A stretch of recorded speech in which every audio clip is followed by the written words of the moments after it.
മലയാളക്കരയിലെ 32 ബ്രാഹ്മണ ഗ്രാമങ്ങളിൽ ഒന്നാണ് കവിയൂർ. ദക്ഷിണ ഇന്ത്യയിലെ ശൈവർക്ക് പ്രിയങ്കരങ്ങളായ ശിവക്ഷേത്രങ്ങൾ പ്രാചീനത കൊണ്ടും പ്രതിഷ്ഠാ മഹാത്മ്യം കൊണ്ടും പുകഴ്പെറ്റതാണ് തൃക്കവിയൂർ മഹാദേവ ക്ഷേത്രം.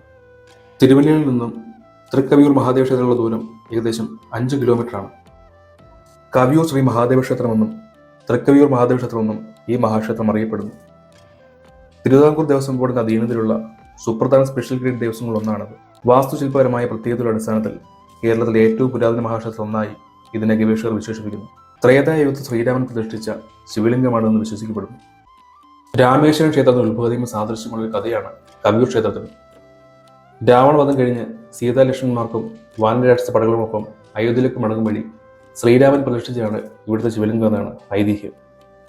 അശോകവിമാനത്തിൽ നിന്ന് താഴെയുള്ള പ്രദേശത്തിന്റെ മനോഹാരത്തിൽ മുഴുകിയ സീതയുടെ ആഗ്രഹപ്രകാരമാണ് പുഷ്പകുമാരത്തിൽ പറക്കുന്ന ശ്രീരാമൻ പരിവാരങ്ങളും കവിയൂരിൽ ഇറങ്ങിയത്രേ. ശിവപ്രതിഷ്ഠയ്ക്ക് ഉത്തമ സ്ഥലമാണെന്ന് കണ്ട് ശ്രീരാമൻ ഉത്തമ ശിവലിംഗം കണ്ടെടുത്തു വരാൻ ഹനുമാനെ നിയോഗിച്ചു. ശുഭമുഹൂർത്തം എത്തിയിട്ടും ഹനുമാൻ മടങ്ങി വരാതിരുന്നതിനാൽ മണ്ണും ദർഭയും ചേർത്ത് ഒരു ശിവലിംഗം നിർമ്മിച്ച് രാമൻ പ്രതിഷ്ഠ നിർവഹിച്ചു. മടങ്ങിയെത്തിയ ഹനുമാൻ തന്റെ പ്രയത്നം വിപുലമായതിൽ വിഷമതനായി എന്ന് മനസ്സിലാക്കിയ ശ്രീരാമൻ താൻ പ്രതിഷ്ഠിച്ച ശിവലിംഗം മാറ്റി പ്രതിഷ്ഠിക്കുവാൻ പറഞ്ഞു. എന്നാൽ ശ്രീരാമദേവൻ പ്രതിഷ്ഠിച്ച വിഗ്രഹം ഹനുമാൻ സ്വാമിക്ക് അവിടെ നിന്ന് മാറ്റി പ്രതിഷ്ഠിക്കാൻ സാധിച്ചില്ല.